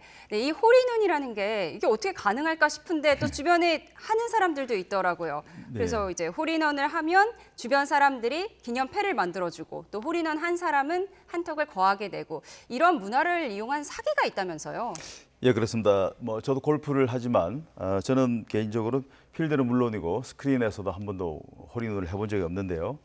티샷을 한 공이 단번에 홀컵으로 들어가는 기분은 이루 말할 수가 없죠. 기분 좋은 일이니까 네. 함께 공을 치던 동반자들은 기념패를 만들어주고 홀인원 당사자는 동반자들에게 한턱을 쏘는 관행이 있습니다. 네. 그런데 이 한턱을 쏜다는 개념이 가볍지 않은 데 이제 문제가 좀 있는데요. 거하게 밥이나 술을 한번 사는 건 기본이고 다음 라운딩에 그린피를 내준다든지 또는 심지어는 고급 양복을 한 번씩 해주는 그런 경우도 있다고 들었습니다. 이렇다 보니 홀인원의 부담을 덜기 위해 보험에 이어서 유료 멤버십도 나오고 있는데요. 예를 들면 6개월 구독료로 36,500원을 내면 홀인원을 했을 때 최대 300만 원의 상금을 주는 이런 형식입니다. 그런데 이 멤버십이 사기로 드러난 사례가 잇따르고 있습니다. 골퍼들의 심리를 이용해서 회원 가입을 유도한 뒤에 회비만 받아서 잠적을 하는 그런 건데요. 피해자 얘기를 잠깐 들어보겠습니다. 작년 연말부터 계속 전화를 해봤는데 통화 연결이 안 되고 6개월이 지나기 때문에 재가입하라는 또 광고만 오더라고요. 네, 이런 홀인원 멤버십 사기는 빠르게 늘어나고 있는 추세인데요. 한국소비자원에 접수된 건수를 보면 홀인원 상금 미지급 피해 구제 신청이 지난해 66건으로 2년 사이에 무려 13배가 급증했습니다. 문제는 이 멤버십 상품은 보험과 같은 금융상품이 아니기 때문에 금융당국의 관리 감독이 이루어지기 어렵다는 겁니다. 그런데 이런 사기 범죄를 막고 또 잡는 것도 중요하지만 홀인원에 대한 우리 문화가 좀 바뀌어야 한다는 시각이 많습니다. 실제로 이와 관련한 우리 YTN 보도에 대해서도 많은 분들이 댓글을 주셨는데요. 너무 과하게 주변인들을 대접하는 문화 그리고 또 그렇게 해야 한다는 인식 자체를 좀 바꾸고 그냥 즐겁고 부담 없는 이벤트로 끝내는 것이 맞다는 생각이 듭니다. 네, 남의 즐거움을 이용한 사기가 있다니 씁쓸한데요. 네, 두 번째 키워드 이어가겠습니다. 화면 주시죠. 네, 1년 내내 오른 전세가, 집값도 밀어올리나? 얼마 전에 이제 1년 가까이 전세값이 오르고 있다는 소식 전해드렸는데 맞습니다. 이제 52주 1년을 꽉 채워서 올랐네요. 예. 지난 3일 제가 이 자리에 앉아서 네. 서울 아파트 전세값 상승세가 1년을 당연히 넘을 거라고 예측했는데 이변은 없었습니다. 물론 저뿐만 아니라 대부분의 사람들이 그런 예상을 한 상황이었는데요. 5월 둘째 주 서울 아파트 전셋값이 어제 발표가 됐는데 전주보다 또 0.07%가 올랐습니다. 네. 지난해 5월 셋째 주에 오름세로 돌아선 뒤에 52주간 그러니까 만 1년을 쉼없이 올라서 5.19%가 뛰었습니다. 전셋값이 이렇게 오르는 이유는 일단 전세 사기의 원인도 꽤 큽니다. 전세 사기가 주로 빌라 등을 중심으로 일어났기 때문에 상대적으로 좀 안전한 아파트를 찾는 수요가 늘어난 게 있고요. 전셋값이 오르고 물량도 적다 보니 기존 세입자들이 계약 갱신을 해서 살던 집에 그냥 눌러 앉는 경우가 늘어났기 때문입니다. 닭이 먼저냐 알이 먼저냐 이런 얘기처럼 전셋값 상승과 매물 감소가 서로 영향을 미치면서 전세 매물이 많이 줄었는데요. 어제 날짜를 기준으로 서울 아파트 전세 매물이 29,100여 건으로 딱 1년 전인 지난해 5월 16일보다 4분의 1 정도가 줄었습니다. 네. 그러니 이제 앞으로도 전셋값이 계속 오를 거냐, 그리고 전셋값이 오르다 보면 이제 매매가가 밀어 올라가는 경우가 많잖아요. 네. 이 부분이 궁금한데요. 어떻게 전망되나요? 네, 일단 전셋값 상승에 대해서는 결론부터 말씀드리면 네. 당분간 계속될 거라는 전망이 매우 유력합니다. 아파트 전셋값 상승은 서울이 가장 심하지만 전국적으로도 비슷한 모습을 보이는데요. 상승세가 계속될 거라는 전망입니다. 우선 입주 물량이 올해, 내년 그리고 내후년 연속으로 갈수록 더 큰 폭으로 줄어들기 때문입니다. 또 월세값 상승도 하나의 요인인데요. 월세가 오르면 거기에 준해서 전셋값도 오르는 게 일반적인 원칙이기 때문에 보통 7대3 정도가 이제 전세와 월세의 비중인데 최근에는 월세가 많이 늘어서 거의 같은 수준이라고 합니다. 이와 관련해 전문가 얘기 잠깐 들어보겠습니다. 네.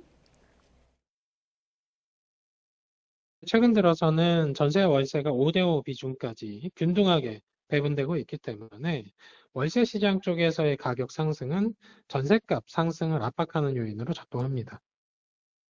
말씀하신 대로 이제 전세값 상승이 과연 매매가를 밀어 올릴 상황이냐 여기에 대해서는 아직은 아니라는 분석이 많습니다.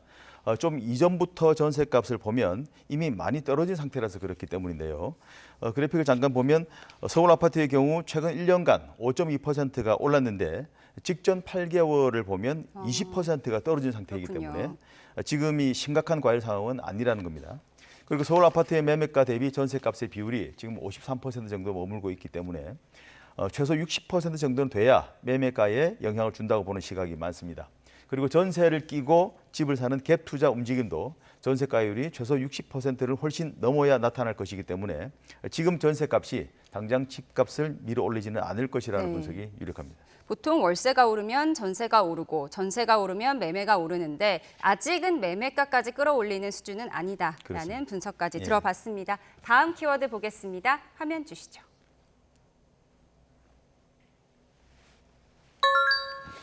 네, 창의성은 파괴 못해.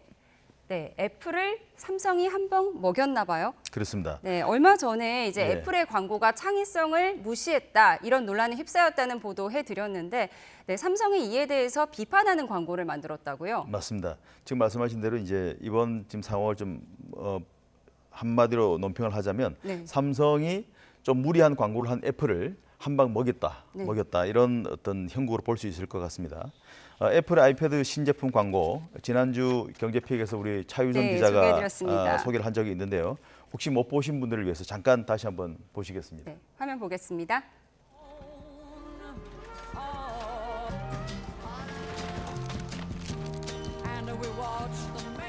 네, 이렇게 육중한 강철 프레셔가 내려와서 각종 악기와 네, 배틀오펌 심지어 아날로그 감성의 장난감 소품까지 이렇게 부숴버리고 있네요. 그리고 그 자리에 아이패드만 남아 있습니다. 예, 그렇습니다. 애플이 이제 신제품의 성능을 부각하려다 보니 인간의 고유 영역인 숭고한 창작 정신과 또 인류의 예술적인 역사적 유산마저 파괴하는 듯한 그런 이미지를 주고 말았는데요. 일반인들은 물론 광고 전문가들도 비판을 감추지 않았습니다. 광고 전문가의 말씀을 잠깐 들어보겠습니다. 네. 소비자나 고객과의 호흡을 하는 과정인데 그 부분을 애플에서 지나치게 무시한 채 광고하고 제품의 장점이나 특징만을 좀 강조한 것 같습니다. 특히나 그게 요즘과 같이 AI가 등장하면서 인간의 어떤 본질이나 창의성에 대한 부분들을 걱정하고 있는 시대에는 더더욱이나 사람들이 걱정하고 우려할 수 있는 상황이라고 생각하고요. 예, 이렇다 보니 애플은 결국 자신들이 의도한 목표를 빗나갔다며 사과를 했습니다. 네.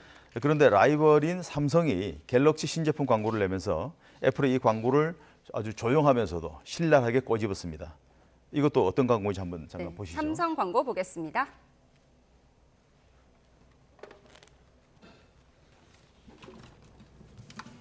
네, 이렇게 마치 애플이 무참히 파괴한 악기를 주워서 어렵게 연주를 하는 듯한 영상을 보여주고요. 결국 이제 창의성은 파괴될 수 없다는 문구가 나오게 되는데요. 이게 마치 애플의 광고를 리와인드하는 것 같아요. 예, 그렇습니다. 지금 말씀하신 대로 이제 마치 저 현장에 애플이 파괴한 현장에 네. 어떤 힘 없는 예술인이 지금 어렵게 하는 그런 모습을 보이고 있는데 네. 마지막에 창의성은 파괴될 수 지금 없다는 나오고 있네요. 네, 예. 엄중한 문구로 꾸짖었습니다. 광고를 통한 애플과 삼성의 이른바 디스전은 역사가 꽤 오래됐는데요. 네. 앞으로 두 회사가 어떤 형태로 광고 신경전을 이어갈지 주목됩니다. 어쨌든 세계적인 라이벌인 두 회사가 선의의 경쟁을 통해서 첨단 기술과 인간의 존엄성이 아름답게 공존하는 광고로 서로 발전해 가기를 바라봅니다. 네, 어떤 광고가 또 어떤 제품이 더 합리적으로 좋은지 소비자가 판단해야 할 몫인 것 같습니다. 다음 키워드 보겠습니다. 화면 주시죠. 네, 미 증시 일제히 장중 고점. 네, 미 증시가 장중 고점을 찍었는데요. 무슨 일이 있었던 건가요? 예, 아시는 대로 미국의 3대 증시는 이제 다우존스, S&P, 네. 나스닥인데요. 현지 시간 16일 3대 지수가 모두 장중에 역대 최고치를 기록했습니다. 특히 다우 지수는 장중 4만 51을 찍으면서 4만 선을 돌파하기도 했습니다.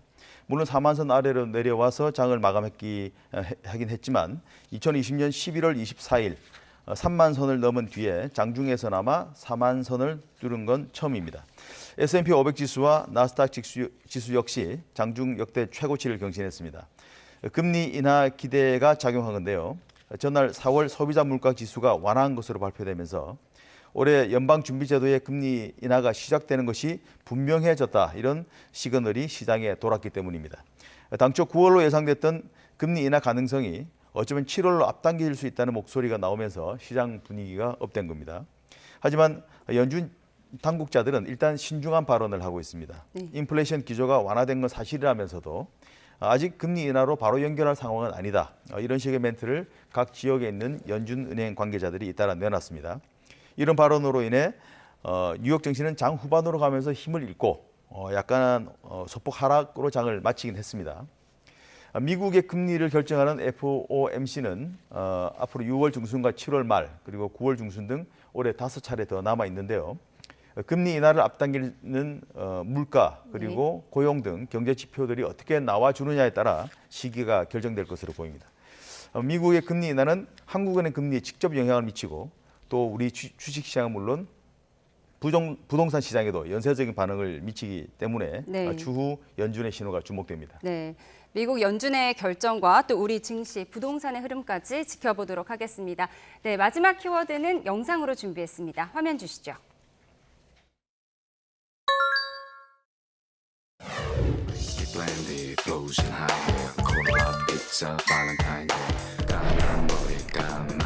사람들의 목마다 걸려있는 넥타이 어느 틈에 우리를 둘러싼 우리에게서 오지 않은 것들 우리는 어떤 의미를 잊고 먹고 마시는가 좀 특징이 있는 것 같아요. 맛도 굿!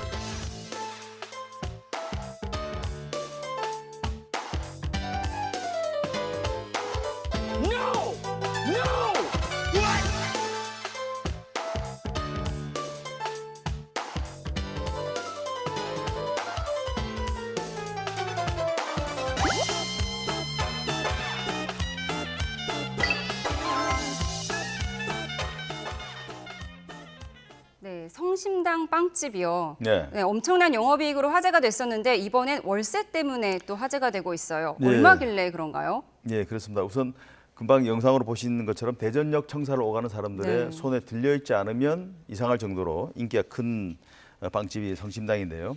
대전은 6개 매장을 운영하고 있는데 말씀하신 대로 지난해 영업이익이 3,400개의 매장을 갖고 있는 파리바게뜨보다 많아서 사람들을 놀래키기도 했죠. 물론 영업이익률의 차이긴 합니다. 성심당의 영업이익률은 25%에 이르지만 각 점포에 물건을 대주고 이익을 남기는 구조인 파리바게뜨는 영업이익률이 1% 미만이기 때문인데요. 어쨌든 성심당은 엄청난 빵집이죠. 그런데 성심당 매장 중에서도 대표적인 대전역점의 임대 재계약이 논란이 되고 있습니다. 정확히 말하면 임대인 격인 코레일 유통의 매장 유통 계약 수수료인데요.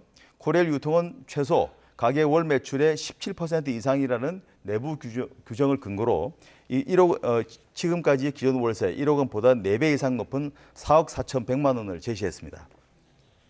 당연히 성심당은 받아들일 수 없다는 입장이고요. 코레일 유통은 4차례에 걸쳐 매장 운영 계약 입찰을 했는데 3차례 연속 유찰이 됐고 어제 마감된 4차 입찰 결과는 다음 주에 나올 예정입니다. 네, 그래서 쭉 내려가서 이제 3억 870만 원까지 내려간 거죠. 그렇습니다. 네. 그런데 이제 문제는 이 떨어진 수수료가 이게 진짜 월세가 아니라면서요. 그렇습니다. 이 부분이 중요한데요. 네. 유찰로 인해서 떨어진 가격으로 계약을 맺는다고 해도 성심당이 실제로 내야 하는 돈은 이것과 상관이 없습니다. 아까 말씀드린 대로 코레일 유통에 입점한 업체가 내야 될 돈은 실제 월 매출액의 17%입니다. 그러니까 빵을 얼마만큼 팔든 그 매출액의 17%를 수수료, 즉 월세로 내야 한다는 겁니다. 지금 유찰로 인해 한 가격이 떨어진 거는 이 정도 액수를 감당할 수 있는 업체를 모집한다는 일종의 가이드라인이고 실제로 내는 돈은 매출의 17%입니다. 대전역 입점 업체들은 모두 코레일 유통이 관리하는 포스를 이용해서 계산을 하기 때문에 실제 매출액이 얼마인지는 바로 집계가 됩니다. 아무튼 3억 원이 넘는 월세로 들어올 다른 임차인들은 거의 없을 것으로 보이기 때문에 성심당이 재계약을 하느냐 마느냐의 문제일 것으로 보이는데 성심당의 정확한 속마음이 무엇인지는 아직 알 수 없습니다. 알겠습니다. 다만 성심당은 YTN에 일단 계속 입찰에 응할 것이고 대전역에서 영업하기를 원한다는 원론을 밝혔지만 본인들이 원하는 수수료 협상이 이루어지지 않으면 떠날 수도 있을 것으로 보입니다. 네, 성심당의 결정을 지켜보도록 하겠습니다. 네, 오늘의 경제픽5 여기까지 듣겠습니다. 김기봉 기자였습니다. 고맙습니다. 네, 이어서 기업 동향 살펴보겠습니다. 정신아 카카오 대표이사가 매년 2억 원 규모의 카카오 주식을 매입해 경영에 책임지는 모습을 보이겠다고 밝혔습니다.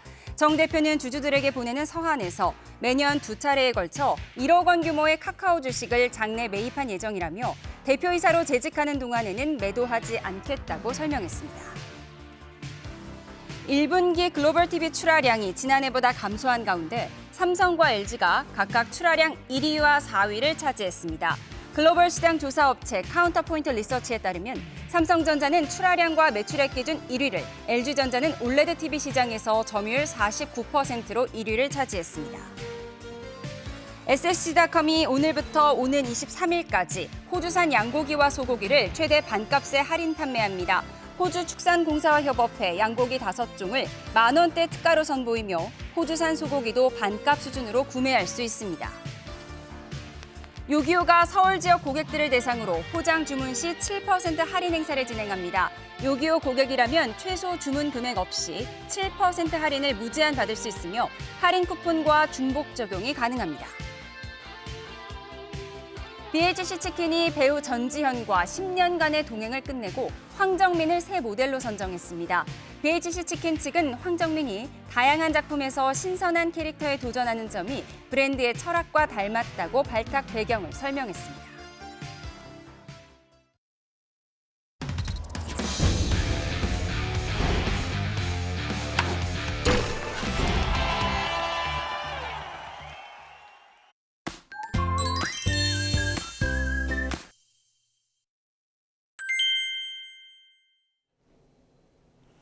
이번 주말과 휴일에는 화창한 날씨가 이어지면서 야외 활동하기 좋겠습니다.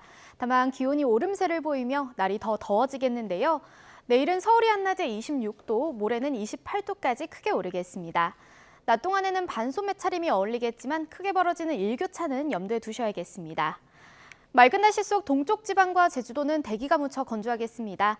특히 영동 지방에는 바람도 강하게 불어 산불 등 화재 사고 조심하셔야겠습니다. 또 낮 동안에는 강한 자외선에도 대비가 필요하겠습니다. 내일 아침 기온은 오늘보다 1에서 4도가량 높겠습니다. 서울 15도, 대전 13도, 부산 16도에서 출발하겠습니다. 네, 낮 기온은 예년 기온을 2에서 7도가량 웃돌며 덥겠습니다. 서울 26도, 강릉 30도, 대구 29도까지 크게 오르겠습니다. 당분간 비 소식 없이 맑고 건조한 날씨가 이어지겠고요. 한낮에는 때이른 더위가 계속될 전망입니다. 날씨였습니다. 네, 금요일 뉴스원 마치겠습니다. 즐거운 주말 보내십시오. 고맙습니다.